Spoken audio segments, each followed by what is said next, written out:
Amen. Well, if you've got your Bibles, would you open up to Exodus chapter 12? We're going to finish chapter 12 and get into chapter 13 this morning, walking through this incredible story of deliverance, a story of rescue and redemption, and at the same time, a story of judgment and justice.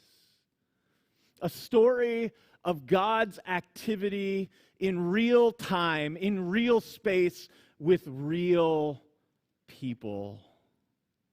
The Exodus is a story that reveals for us not just what God did in and with a bunch of people in the past, but it reveals who God is. It shows us his character. And it reminds us of that which we saw when we walked through the book of Genesis together, that God is absolutely 100% committed to the reality of his divine vision for creation. That when God created, he created the heavens and earth to be together. When God created and formed the earth and made mankind and placed them in the garden, his temple complex, God designed creation to be the beautiful, peaceful, harmonious existence of God and man together. That's always been God's plan, and it will always be God's plan. Now, the cog in the machine was our rejection. The problem was our sin that entered in, and sin brought with it chaos and death. But the real problem of sin is that it separated us. It separated the heavens from the earth. It separated us from dwelling in the presence of God. The good news of the gospel, the good news of the Exodus, the good news of the scriptures is that God will not be thwarted by our sinfulness and rebellion. That God has the ability, God has the will to deal with the reality of chaos, sin, and death, and once again bring heaven and earth together. Once again dwell with his people. And that's what this story of Exodus is all about. On one level, I think it might be easy to think, well, the story of Exodus is about this group of people, the descendants of Abraham, the covenant promise people who've been enslaved, and so God takes them out of Egypt and takes them to the promised land. And on the surface, that is what is going on, but it's so much deeper than that. What God is doing in the Exodus is bringing the people not just from one geography to another geography, not just from one human ruler, a human kingdom to another. God is bringing them to himself. The rescue of the Israelites out of Egypt is the rescue that God enacts to bring them into relationship, covenant relationship as a nation with himself. God rescues them so that they can be restored to their original divine mandate, that they would be his people, as he would be their God. So let's go ahead and dive into the text this morning. It says this: it was a night of watching by the Lord to bring them out of the land of Egypt. So this same night shall be a night of watching kept to the Lord by all the people of Israel throughout their generation. So where we left off last week, the Passover night, the night of the 10th sign, the 10th plague, has taken place. The tragic night of terror, the death of the firstborn. Not a single house in Egypt was spared, but every house of the Israelites where the blood was applied to the doorpost is passed over when the destroyer comes. The great cries of grief and desperation have filled the nighttime air. But God has preserved his people while bringing judgment upon the Egyptians. Now God has called them to quickly gather what they have and leave. Pharaoh has finally relented and commanded that they leave. So now parents are desperately gathering their children, putting what goods they have together. They've already plundered the Egyptians of their wealth. So now they gather what they can carry, what they can load on their livestock, and they begin to leave the only place they've ever known. Their home for 400 years, and march into the unknown of the wilderness following God. And in the midst of that chaos, God comes and speaks once again to Moses and Aaron, who are not just the political, but the religious. They're the priests. They're the tribe of priests. And he comes and he says, like, in the midst of this migration, in the midst of this chaotic exodus, the author records God's instructions about a ritual remembrance of the Passover, the Feast of Unleavened Bread, and the consecration of the firstborn. It's just happened, and God is now going to give them instructions about how they are to remember it in the future. So this was a night of watching by the Lord. This same night shall be a night of watching kept to the Lord by all people of Israel throughout the generations. So the Lord said to Moses and Aaron, this is the statute of the Passover. This is the boundaries. These are the borders of the Passover. I want you to celebrate this Passover every year. Every year on this same night, I want you to remember. So I'm going to give you some boundaries and some borders so that you can do it correctly. And this is what he says. No foreigner shall eat of it. So this is the general statement, and then he's going to get a little bit more detailed, and then he's going to come back to the general. And here is the principle. The celebration and remembrance of Passover is exclusively for the covenant community. If you are a part of the covenant community, as demonstrated by circumcision, then you can, and in fact must, remember the Passover. If you are not a part of the covenant community, if you've not received circumcision, or you're not related to a circumcised male, then you cannot participate in the Passover. So he says, no foreigner shall eat of it. That word foreigner, it's not an ethnic word. It's not a geopolitical word. It could be translated maybe best as outsider. Those that are outside of the covenant community. So this is not xenophobia. It's not racism. It's not bigotry. It's not hatred of or fear of others. This is just the simple reality that if you have a covenant community, you're going to have those that are inside the covenant community, and you're going to have those that are outside the covenant community. And there are going to be certain things that are available for everybody. And then there's going to be certain things that it only makes sense for those in the covenant community to participate in. Because what's being remembered is that those in the covenant community were protected, and those outside it were judged. So to remember it and have somebody that's outside the covenant community celebrate it is kind of a violation of what it's being remembered in the first place. So he says, no foreigner, no outsider shall eat of it. Every slave that is bought for money may eat of it after you have circumcised him.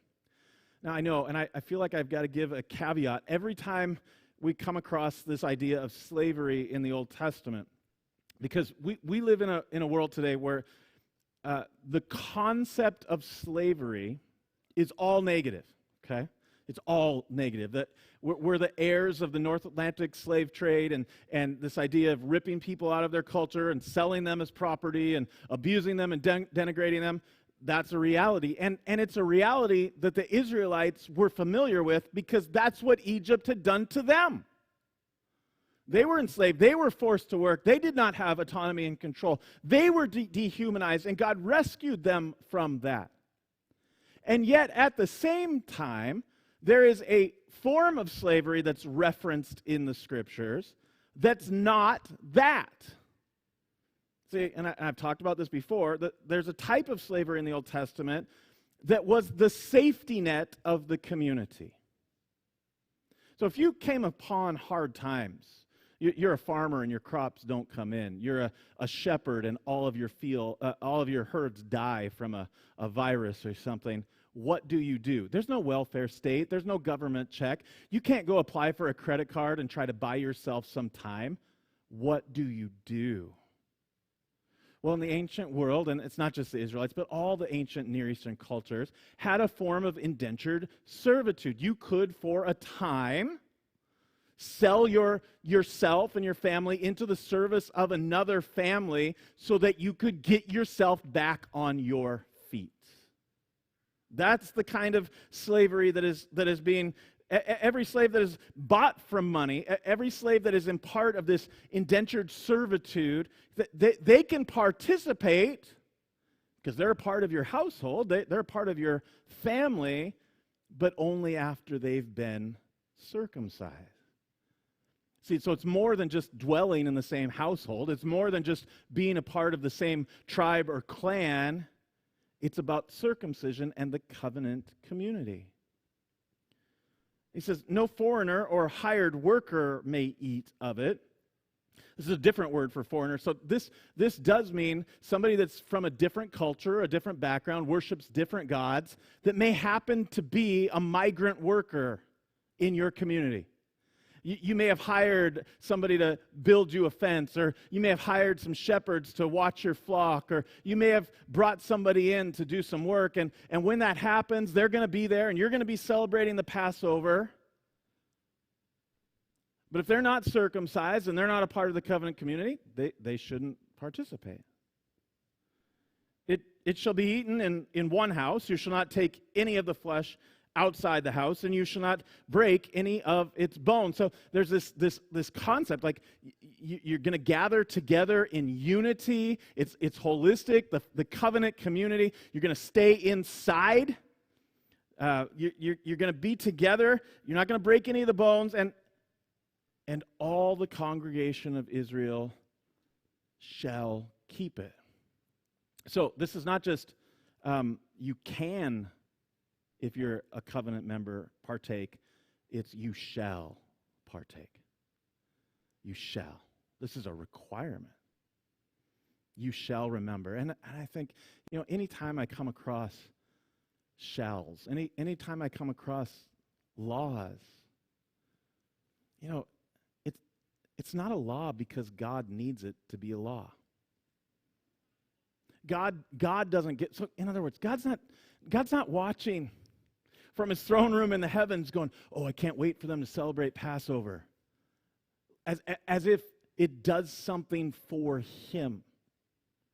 God calls them to remember him through the celebration of Passover, not because he needs it, but because they need it. I don't know what it is, but I know it's in my heart, and I haven't met y'all enough, but I've met enough of you to know it's in your heart too. We forget. We forget things that we think we'll never forget. Like, can you imagine? So they've just lived through these signs, these 10 wonders. They've just seen God humble Pharaoh and the pride and might of Egypt. God's just delivered them, and I'm sure they're saying, I'm never going to forget this. I'm never going to turn away from Yahweh. I'm never going to go any other way. I'm all in with Yahweh. I'll never forget. Right. What's interesting is that, all of this, it's written, it says, when you get to the land, you're going to do this. They're all thinking they're going to get there soon. Maybe a few weeks, maybe a few months, but we'll get there and we'll do this. We'll remember and celebrate the Passover. They don't do it again for 40 years.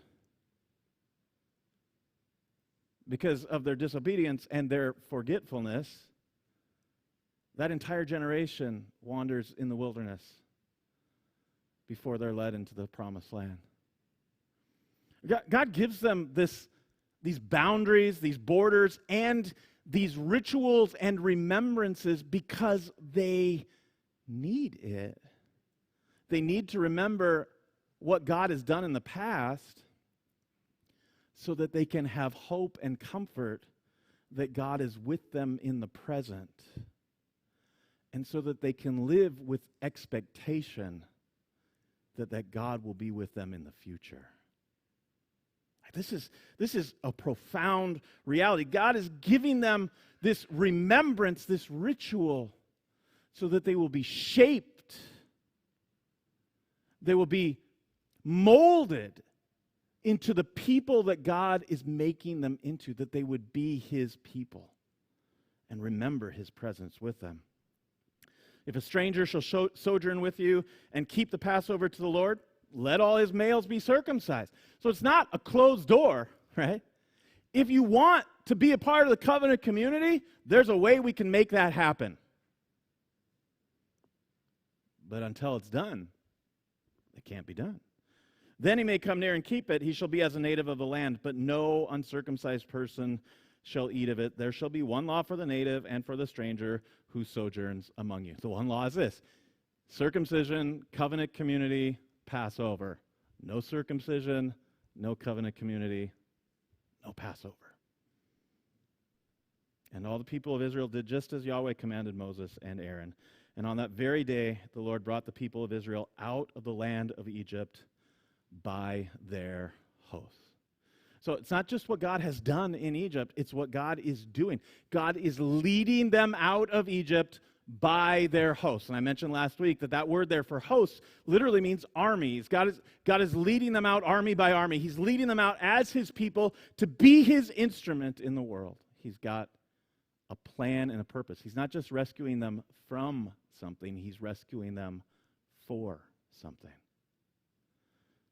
So here they come. And then the Lord said to Moses, "Consecrate to me all the firstborn. Whatever is the first to open the womb among the people of Israel, both of man and of beast, is mine." So God wants them to remember the Passover. Now He says, I want you, as you're going, I want you to build a rhythm and a routine into your life that will remind you of what I've done in Egypt. So from here on out, I want you to consecrate to me all the firstborn. Whatever first comes out of the womb, whether it's a human woman or even your cattle, it all belongs to me. Oh, this is phenomenal. So consecrate. Consecrate is one of these religious words that you may hear at church, and you don't know what it means, but nobody wants to admit that you know what it means, so we all nod and pretend like we know what it means, and then hope we can figure something out from the context, or that somebody will not notice our ignorance. Like, oh, yeah, we got to consecrate that to the Lord. Cool. I was like, I don't know what that means, but I hope we do it. Let me explain to you what it means, because this is really, really significant. The word here, the Hebrew word, is a word that means to set apart. It literally translates, make holy unto Yahweh. Make holy unto Yahweh the firstborn. And what making something holy means is to set it apart. It is dedicated, it is separated, it is set apart unto Yahweh. God says, whatever's born first, that belongs to me. Now, here's what's interesting. Now, let me tell you what's not happening here. God's not playing favorites. God's not playing favorites and saying, I really like firstborns. But those secondborns, those middle childs, those babies, the lastborns, they're not. God's not playing favorites here, okay? Now, it seems sometimes to our cultural ears like He is. In the ancient Near Eastern cultures, the firstborn son had very significant responsibilities and roles within the family unit. And that's just not how we do family. In our culture, the way we do family is we do our absolute very best to train and raise and protect our children so that they can become adults. And when they're 18, we want to gently or violently get them out of the house and hope that they go off and then they're going to start their family and do their own thing. And that's the way that we do family, the autonomy of the individual. We raise them up and then we want to send them out. That's not how they did family in the ancient Near East. It's not how ancient Israelites did family. Families were extended units. They lived together. They didn't have this concept of like personal possessions that we have. Everything that they had belonged to everyone. It was for the family. And the father, the patriarch of the family, his role was to steward and direct and oversee. And so that youngest son had a privileged position because he was going to be groomed so that when the father died, he would take over that leadership role, that stewardship role. It wasn't that everything belonged to the firstborn son and nothing belonged to the other children. It was that the responsibility for managing and stewarding the family's resources was entrusted to the firstborn son on behalf of everybody. So that's what makes this actually so unique and beautiful. So when God claims the firstborns, what is he actually claiming? See, it's not that I'm just going to have the firstborn and everybody else can do their own thing. No. If the firstborn belongs to God, then everybody belongs to God.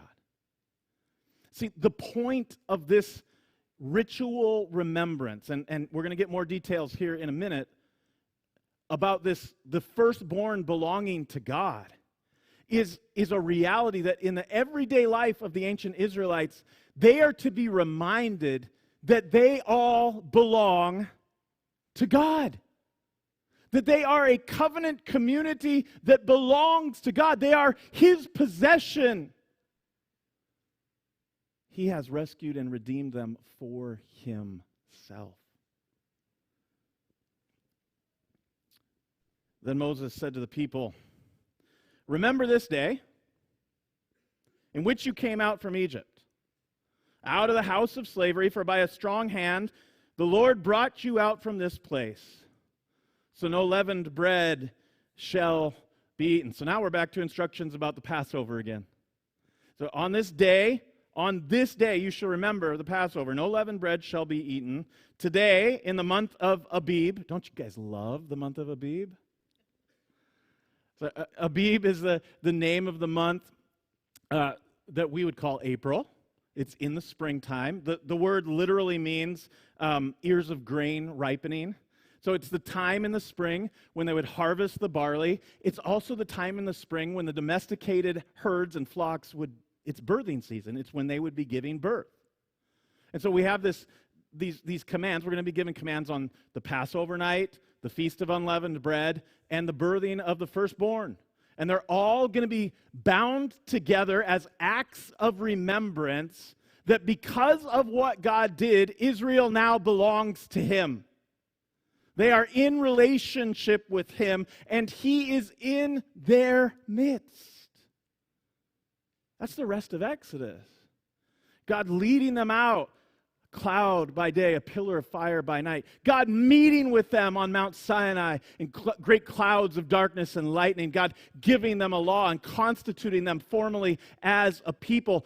The most significant part of that law being instructions about building the tabernacle, which will be placed in the center of the community where the very presence of God will dwell. This whole story is about God making for himself a people that he shall dwell in their midst. And so he gives them these remembrances, these feasts and fasts and festivals so that they can, in the normal traffic patterns of their lives, as Pastor Denny loves to say, they can be constantly reminded of who they are because of who God is. So he says, today in the month of Abib, you're going out. So when the Lord brings you into the land of the Canaanites, the Hittites, the Ammonites, the Hivites, the Jebusites, which he swore to your fathers to give you, a land flowing with milk and honey. When you get there, when you get to this land, and there's other peoples there, and God has been waiting until it was the time for their judgment, and Israel is going to be the instrument of their judgment. And when they come, they're going to find it is a good land. It is a land flowing with milk and honey, which is a phrase that means it is more than sufficient to sustain life and to make you prosper. And it's not just physical, it's emotional and spiritual. God's going to take them to the place where life, real life, can be lived with God. And he says then this, you shall there keep this service in this month. You shall keep this service. You keep this festival. You'll celebrate Passover and the Feast of Unleavened Bread. You'll do it in this month, on this day, because this is when it happened. And I love, in the Hebrew here, that last phrase, you shall keep this service. It literally reads, you shall serve this service. And it's a verb that we've seen over and over and over again in this story. It's the central story about the confrontation between Moses and Pharaoh. Pharaoh says, they're supposed to serve me. God says, let them come and serve me. After 10 signs, Pharaoh says, fine, let them go and serve Yahweh. Now God says, when you get into the land, you're going to remember, and you're going to celebrate it, and you're going to serve the service. You're going to remember who you serve. You serve me. You serve Yahweh. 7 days you shall eat unleavened bread. And on the seventh day there shall be a feast to the Lord. Now this is always kind of ironic because like we have celebrations in our culture and in our rhythms and ways of life. And I don't know about you, but I'm pretty sure that when you do celebrations, you like to have the best foods, the good foods, you know? Like we look forward to those foods. It's like it's like celebrating Thanksgiving with a tofu turkey. Like that's what this, like celebrating this festival with unleavened bread. And like, I mean, I love fresh bread, fresh rolls. Like you take the yeast out and you get this fresh, it's a hard tack bread. It's like, okay, it's time to party. It's time to celebrate unleavened bread. Like, that's what we're supposed to do. See, leaven, the very process of leavening is a process of death. It's a sign and a symbol of chaos. And so God wants even the food that they eat as a part of the celebration to be a reminder of what it is that God did. God brought them life out of death, order out of chaos. So for 7 days, don't eat leavened bread. Right? Unleavened bread shall be eaten for 7 days. No leavened bread shall be seen with you. Don't even have it in all of your territory. Get it out. You shall tell your son on that day, it is because of what the Lord did for me when I came out of Egypt. I love this over and over again. It's going to say, when you're asked. Because if it's like festival time, and you come for the feast, and you're given leavened bread, you know some kid's going to go, where are the good rolls?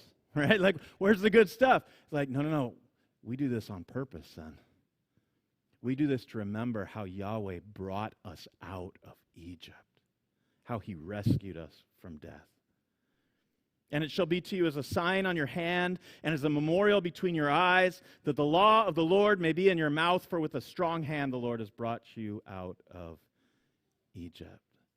You need to do this so that it's in front of you. You need to do this so that it's around you, so that as you do life, right, what you see and what you put your hand to, what you do, is done and seen in the context that you belong to God. And by the time of Jesus, Second Temple Judaism, many of the Jews tried to literally live this out. So they built what are called phylacteries, little Torah scrolls that they would, in the morning prayers, bind on their wrists and bind on their forehead. You can still see Orthodox Jews do this today. They will bind the law right on their forehead and right on their wrists out of this verse. Now, I don't think this verse is literally calling them to do that. God's saying something much more profound than that. He's like, everything about your life needs to be understood in light of what I've done for you. I've claimed you as my own. You belong to me. You shall therefore keep this statute at its appointed time from year to year. Moving into the future, you're living out of the reality of what God has done in the past. But more than that, you're celebrating the reality that God is in your midst now.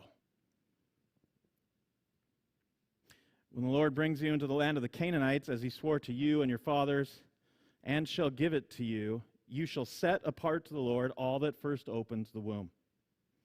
All the firstborn of your animals that are males shall be the Lord's.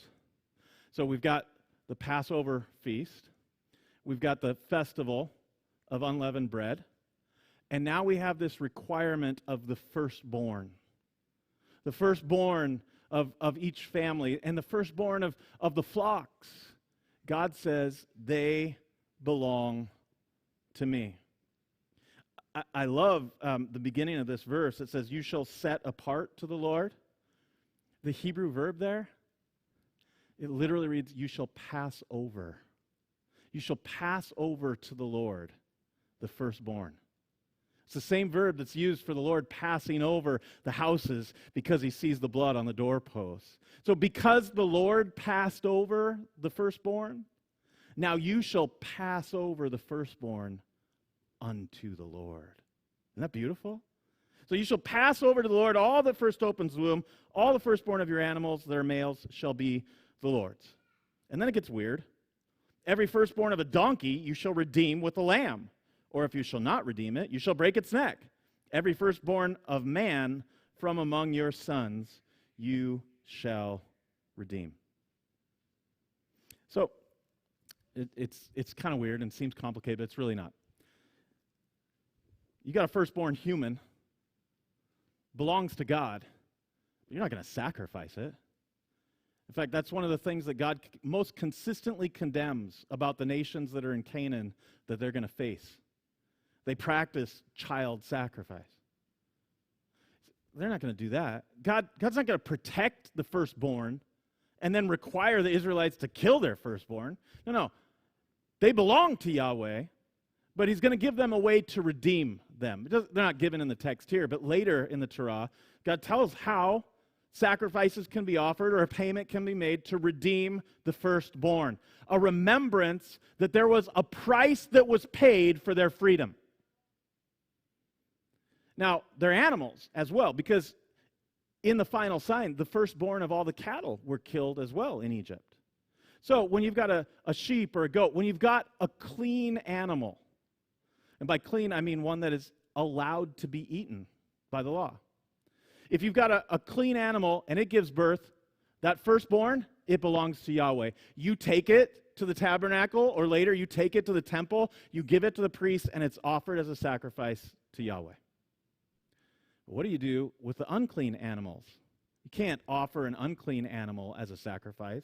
So the donkey was the primary unclean animal that they would have been using at this time. They would have had camels, maybe here or there, and that sort of stuff, but they would have had donkeys. They were the beasts of burden. They were a significant part of their agricultural economy and livelihood, but they were unclean animals, so they're not allowed to eat them, and they're certainly not allowed to sacrifice them to the Lord. But that doesn't mean that they don't belong to the Lord. So God says, if you got an unclean animal like a donkey, that firstborn, it belongs to me. Now, you can redeem it with another lamb. So if you want to keep that donkey and use it for yourself, bring a lamb, sacrifice that lamb, and it will be a substitute for the donkey, and then you're good. But if you don't want to bring a lamb as a substitute, then it doesn't belong to you. Break its neck and leave it in the field.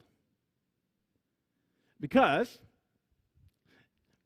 we have an incredible ability to forget things, and we have an incredible ability to justify things, right?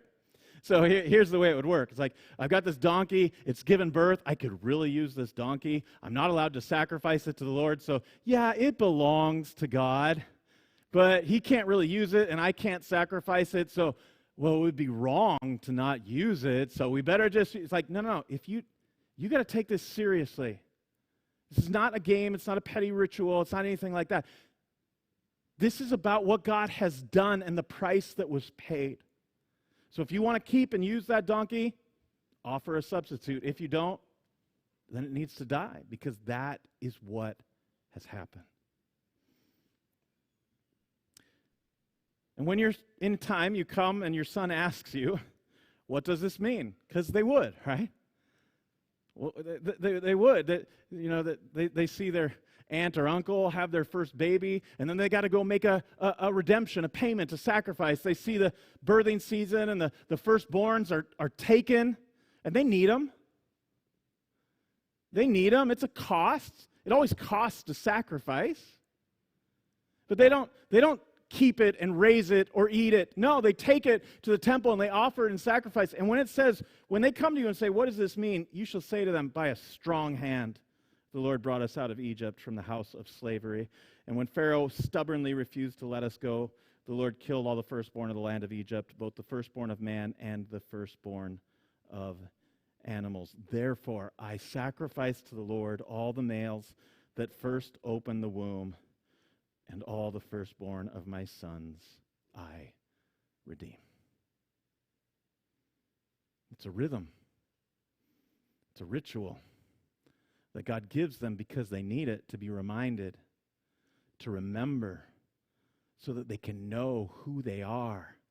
They can know who they belong to.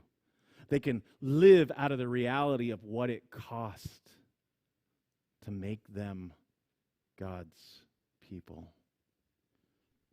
It shall be as a mark on your hand or frontlets between your eyes, for by a strong hand the Lord brought us out of Egypt.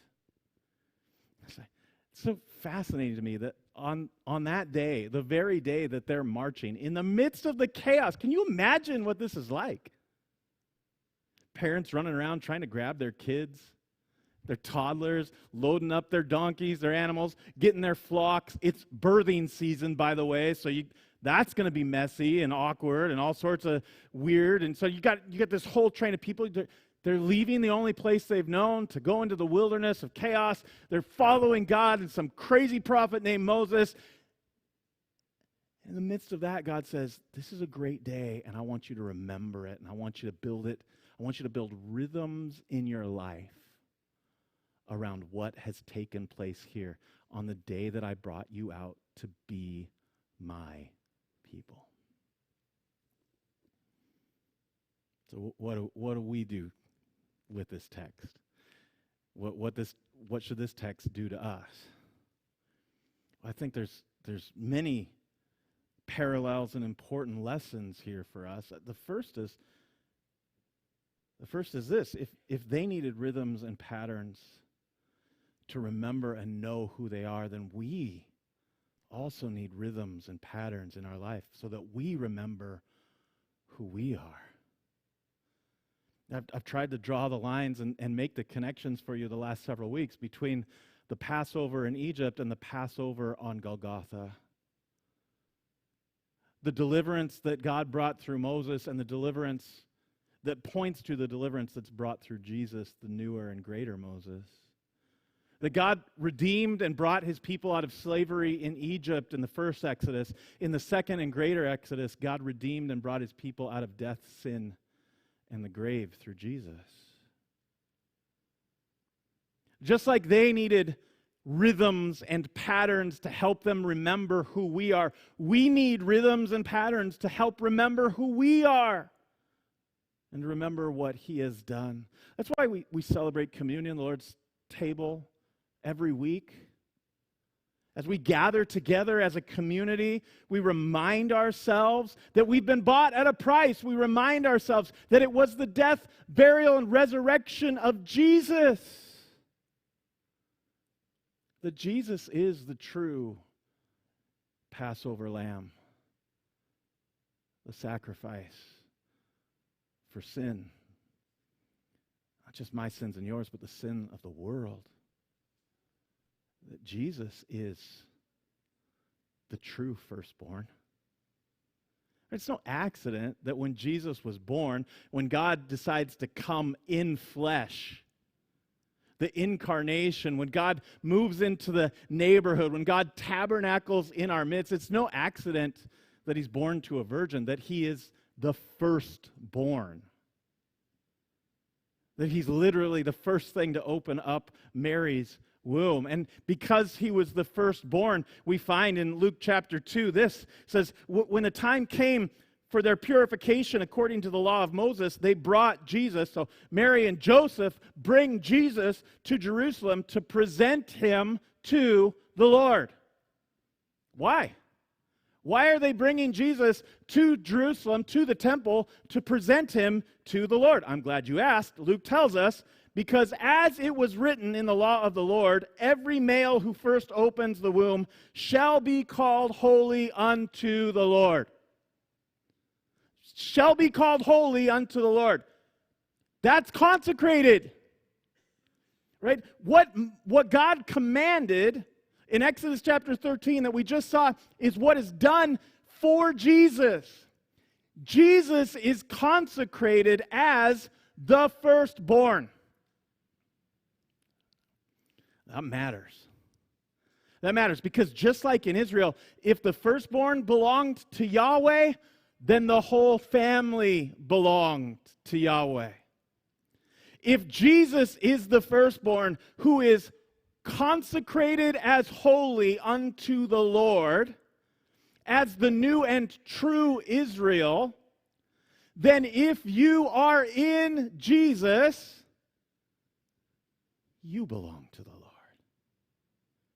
Like this is the fulfillment. Jesus is the new and true Israel because he belongs to Yahweh, because he is set apart and perfectly holy. His perfect offering is a perfect substitute to redeem and consecrate his people. See, we're made holy not by keeping a list of behaviors, not by moral achievement. We're made holy because of our relationship and connection to God that has been made possible and available through Jesus. That's what makes us holy. That's what makes us set apart unto the Lord. You know, it's no mistake then when we get in the New Testament, you know, in Hebrews chapter 12, verse 24, it calls us the church of the firstborn. That's one of the ways that the church is described. The Greek word there, ekklesia. We are the ecclesia, the assembly, the church of the firstborn. Now, Hebrews is picking up this firstborn imagery, the rescue. Israel is my firstborn, the Lord says to Pharaoh. Israel is God's possession, the people that belong to him, to be a light unto the world, to be a kingdom of priests. But they failed and earned judgment. But Jesus comes as the new and true Israel, as the true firstborn. And so we, as the church that belong to Jesus, the writer of Hebrews says, we are the church of the firstborn. You know, the Bible describes us in a lot of different ways in the New Testament. We're family, brothers and sisters. We're children. Paul will use the metaphor of soldiers or athletes. But one of the most common ways that we're described in the New Testament across the board is that we're called saints. We're called saints. We'll write the letter to the saints in Corinth, to the saints in Rome. And that makes many of us uncomfortable because the word saint has morphed into our day and age to mean something different than what it meant when it was written and read in the New Testament. See, for us, saints are like super Christians. Like we've got models of what you got to do to become a saint, and you've got to have 2 verified miracles, and you got to have all this sort of stuff. And then like once that's all been documented, then we'll call you a saint, and we'll make candles with your face on it, and people can wear a necklace, and that's a saint. And it's like, well, I'm not that. You know what the word saint means? Literally in the Greek, it means set apart ones. Consecrate to me, set apart as holy unto Yahweh, the firstborn. Now, because Jesus was set apart as the firstborn and we find ourselves in Jesus, we are the set apart ones. We've been set apart as holy to the Lord because of Jesus. You know, that matters. That matters more than almost anything I can talk to you about. That matters. That should impact the way we live our lives in every single way. Because we belong to God now. You know, in 1 Corinthians 6, 19 to 20, Paul says, do you not know that your body is a temple of the Holy Spirit within you, which you have from God?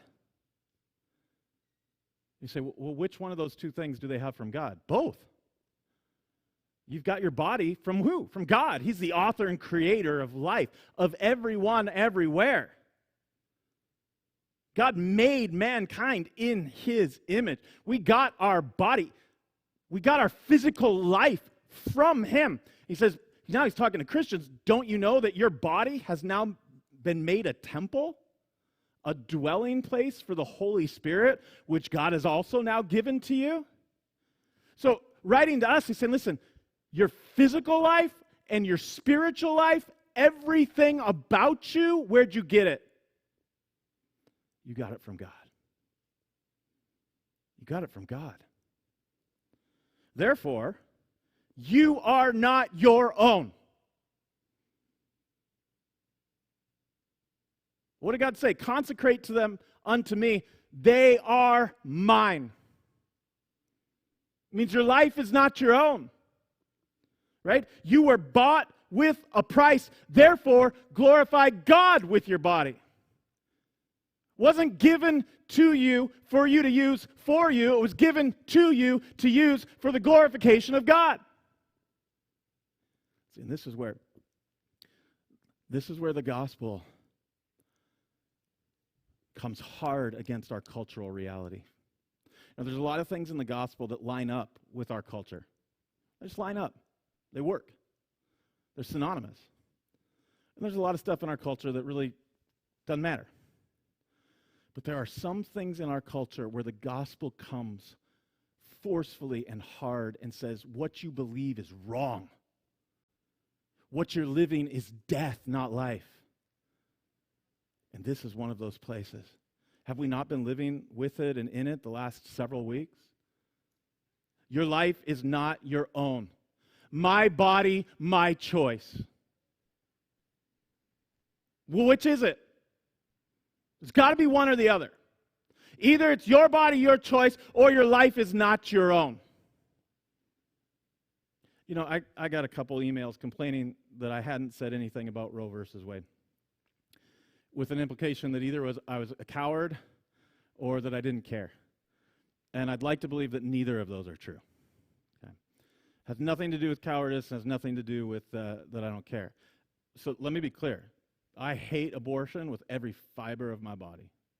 I think it is a great and terrible evil and an offense against the Lord.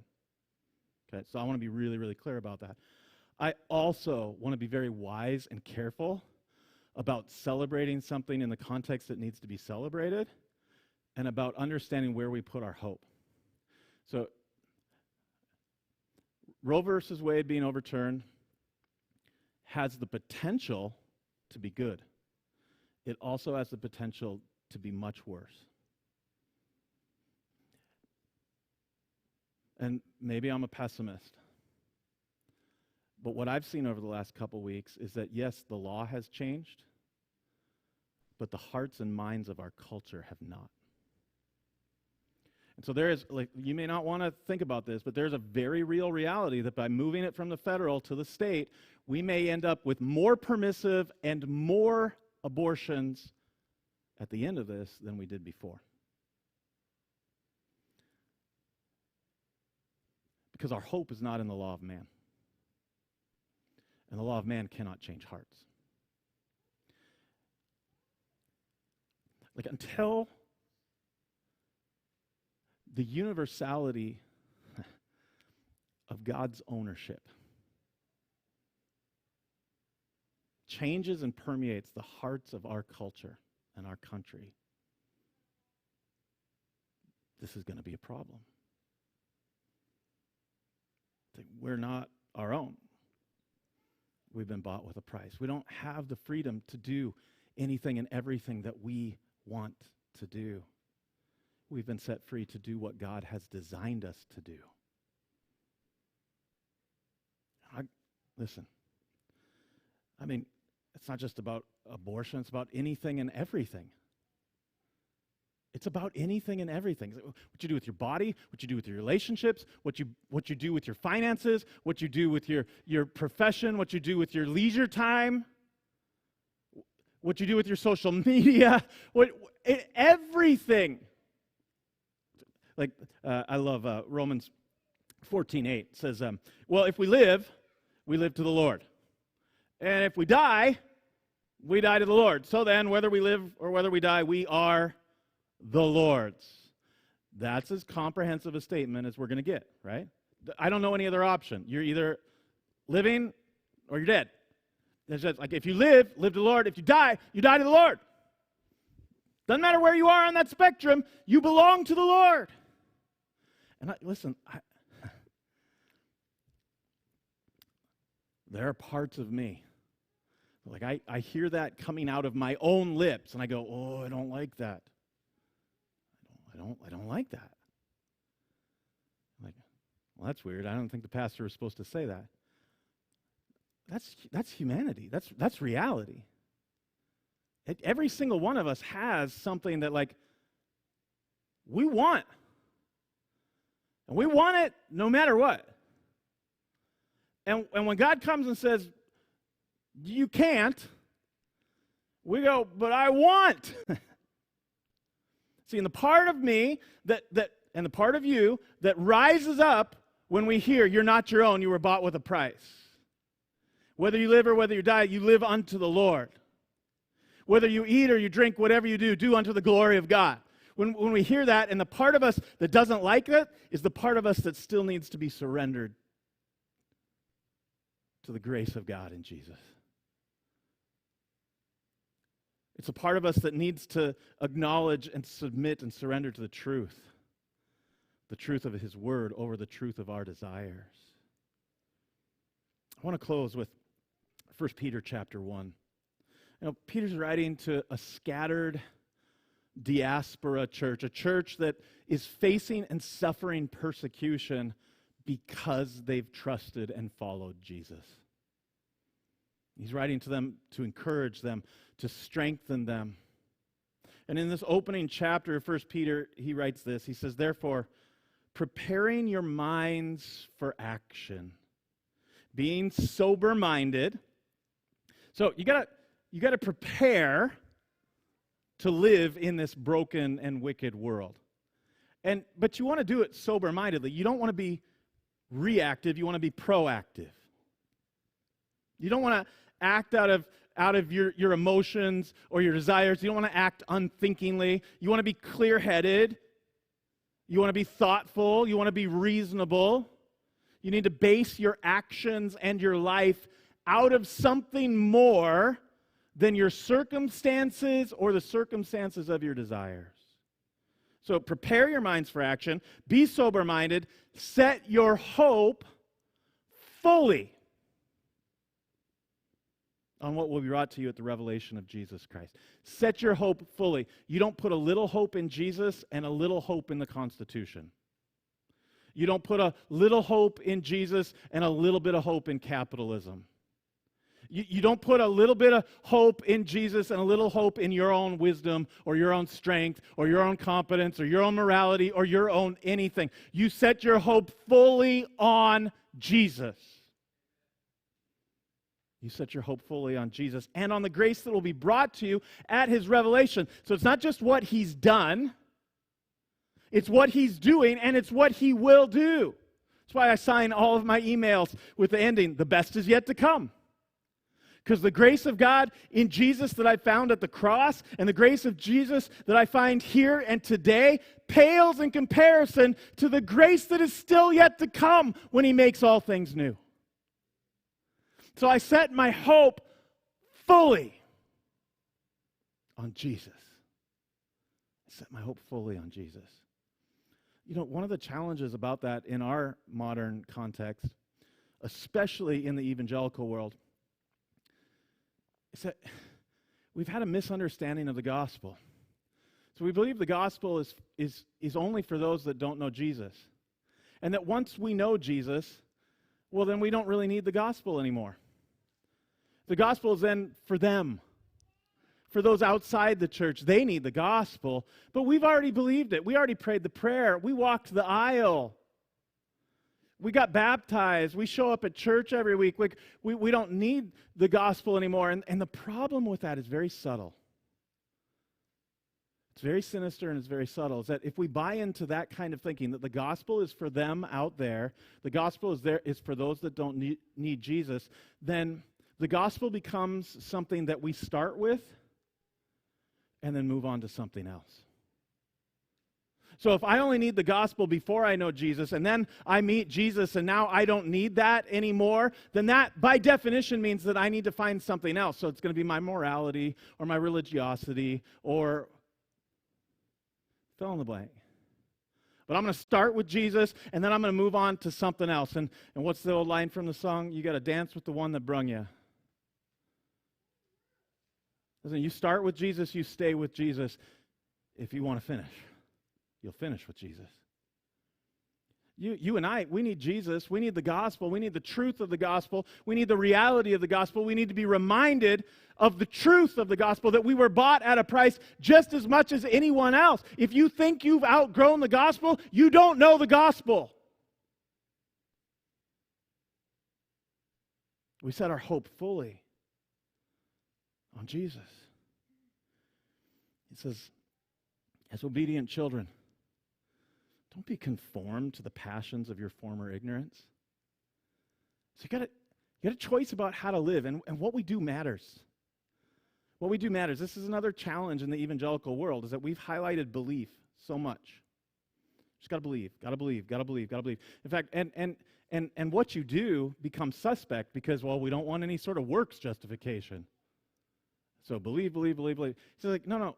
As obedient children, don't be conformed to the passions of your former ignorance, but as he who called you is holy, you also be holy in all your conduct.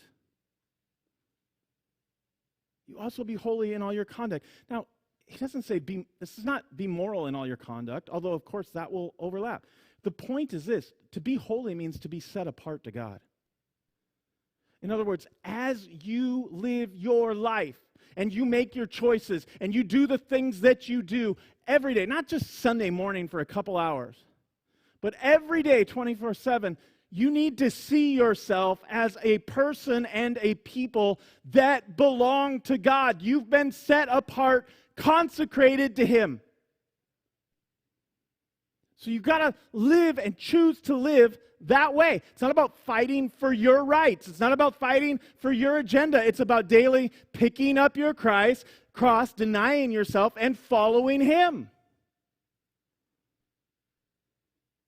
That's what makes us holy. See, we think holiness is keeping a list of rules. So if I do the right things or I don't do the wrong things, then that's going to make me holy. But holiness is relational.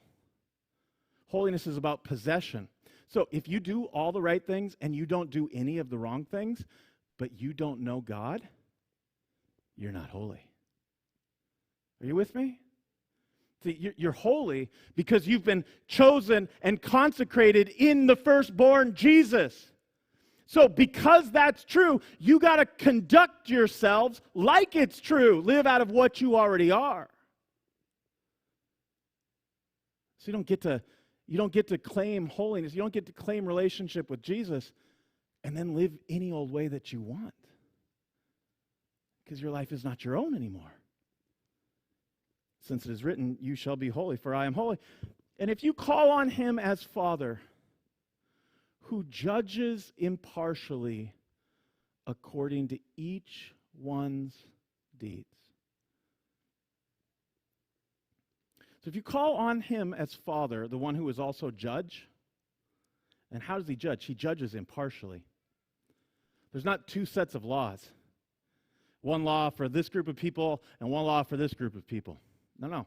He judges impartially, and what does he judge? He judges our deeds. What we do matters. What we do has impact. It flows out of our understanding of who we are and who we're consecrated to. It says, if you call upon the Father who judges impartially, then you should conduct yourself with fear during the time of your exile. With a holy reverence, a soberness, a seriousness.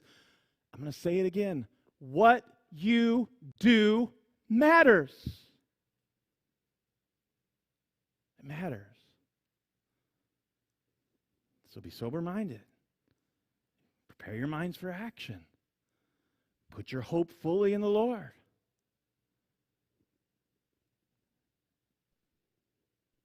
It says, knowing that you were ransomed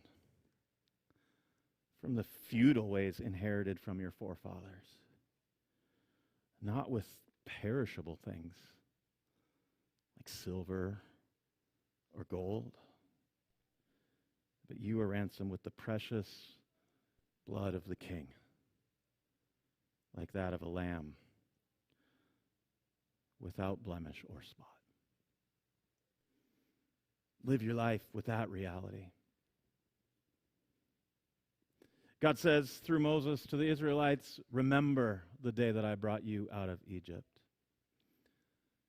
God says to you and I today, because Jesus has brought us out of death into life, remember. Remember who you are and remember whose you are. And remember the cost that made that a reality. Remember, it wasn't trivial. It wasn't insignificant. You weren't bought with something as paltry as gold and silver. You were bought with the blood of the perfect Lamb of God. That changes everything. Changes how you treat your husbands or your wives, how you interact with your children, how you interact with your enemies. It affects how you treat your body and steward your resources. It affects how you deal with your resources and finances. It shapes everything about us because our lives are not our own. We've been bought by the precious blood of the Lamb. Father, I thank you.